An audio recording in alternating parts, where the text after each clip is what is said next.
problem. No problem. Thank you.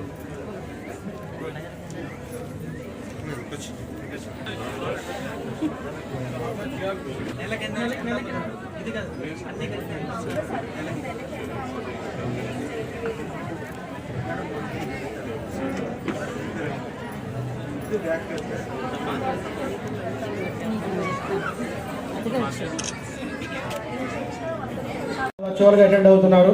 అలాగే మన ఎఫ్జిఎఫ్ హైదరాబాద్లో 7 జోన్లు ఉన్నాయి, ఆంధ్రప్రదేశ్లో 5 జోన్లు, తెలంగాణలో 2 జోన్లు, హైదరాబాద్, కరీంనగర్, అలాగే తిరుపతి, అమరావతి, విజయవాడ, రాజమండ్రి వాళ్ళు కూడా అక్కడ అమౌంట్ వేసి తీసుకు ఉండాలి. అంతేగాని బ్యాంక్ లో అకౌంట్ ఓపెన్ చేసినప్పటి నుంచి కాదు. సపోజ్ 2 ఏళ్ళ కింద ఓపెన్ చేస్తారు, యాక్టివ్గా లేదు, డెట్ అకౌంట్ గా ఉంటుంది.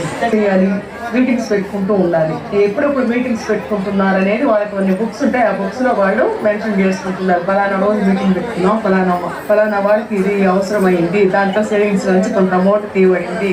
సో ఇది మళ్ళీ ఇంత అమౌంట్ వాళ్ళు ఇన్ని అవసరమైతే లోనింగ్ ఇవ్వడం, ఆ అమౌంట్ లో నుంచే లోనింగ్ ఇవ్వడం, ఎవరికైతే అవసరమో వాళ్ళకి. ఈ విధంగా మనకి కొన్ని ప్రిన్సిపల్స్ ఉంటాయి. ఆ ఫండ్ రెగ్యులర్ గా పే చేస్తూ ఉండాలి. సపోజ్ ఒకరికి 3,000 అవసరం అయింది అనుకున్నాం, అది వాళ్ళు రెగ్యులర్ గా పే చేస్తూ ఉండాలి. అంటే పొదుపు అమౌంట్ కాకుండా ఈ లోన్ కూడా రెగ్యులర్ గా